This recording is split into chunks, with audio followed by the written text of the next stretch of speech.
But nah, baby, I'm sorry. I'm not sorry. Baby, I'm sorry. I'm not sorry. Being so bad got me feeling so good.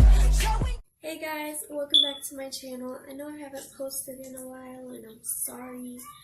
But that's because I've been going through with a lot of personal issues going on at my house. So anyways, yeah. But today I'm going to be talking about my experience with depression and like a few coping skills that can help you guys work through your depression. So like depression is no joke. Like I know some people, they don't really understand depression and they always say, you know, we're looking for attention, you know, people with depression just do it because they want attention. And honestly, that's not the case. Mine started just one morning when I woke up. I had this feeling that something wasn't right. But I thought it was just going to be, you know, a bad day. Like, you know, everybody has a bad day, so I thought it was just going to be like that.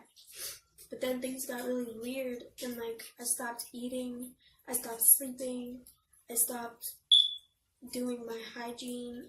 I just felt weak, like I have no energy to do anything. And it's like I kind of fell in a dark hole, and it's like every time I struggle to get out, the deeper the hole gets.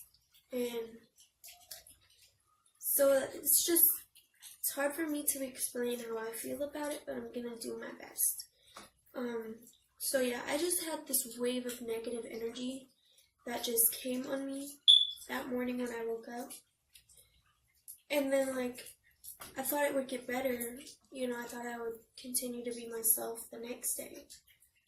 But that's when like, I just kept thinking in my head, you know, like I'm worthless. Like I have no point to really be here. Like I started questioning life.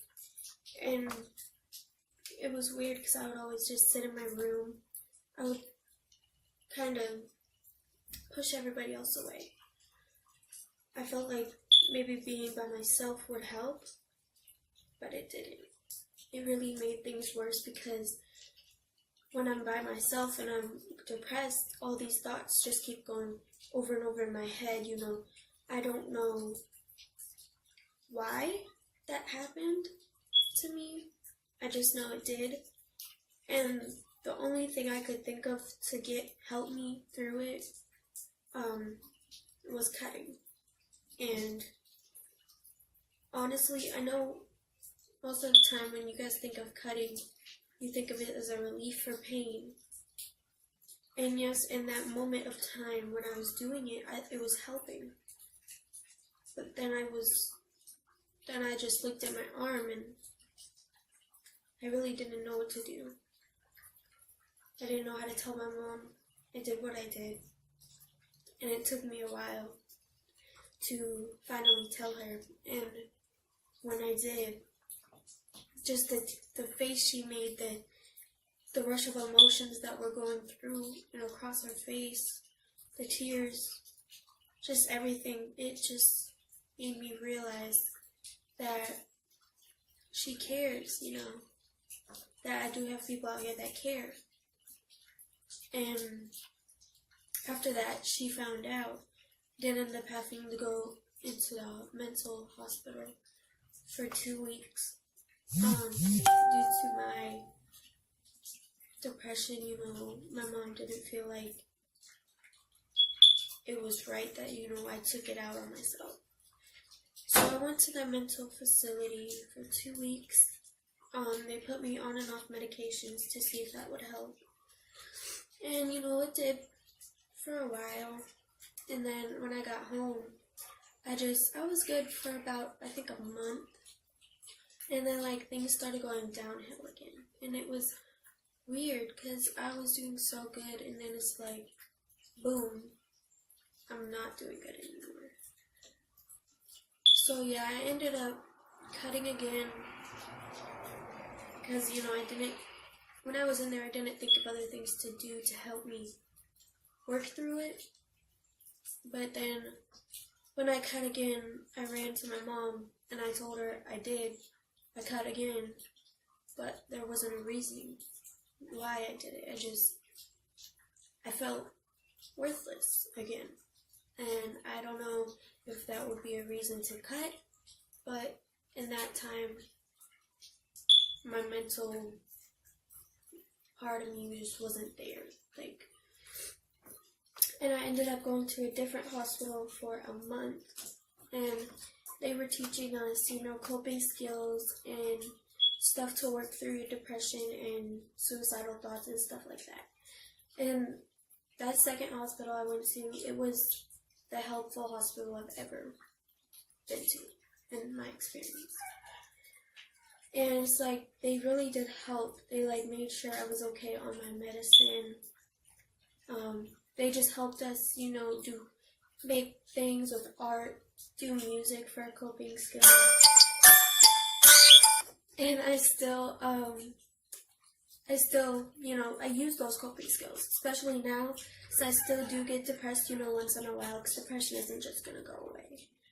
I was diagnosed with bipolar 1, and after noticing that there was just really something wrong, I started realizing, what happened to my mom the first time when she noticed.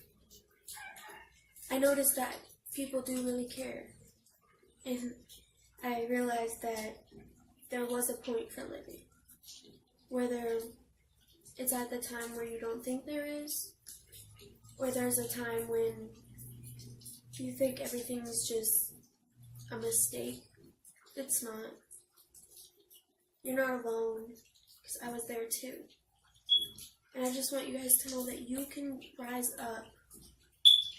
You can help yourself get back to where you were. It just takes a lot of time. And you have to make sure you build your esteem up and figure yourself out. Just know you're not alone. If you need anybody to talk to or anybody to help you, I'm always just go text away. Just always inbox me. I'm more than happy to help anybody out. But here's a few coping skills you guys can use that I use. Is writing. If you get a journal, you can write your feelings down. Music as well, listening to music, writing your own music, stuff like that. And also nature, walking, going to the park with your friends, I don't know, just hanging out with your friends, anything really. But that's my story, and always remember, I'm here for anybody. Bye.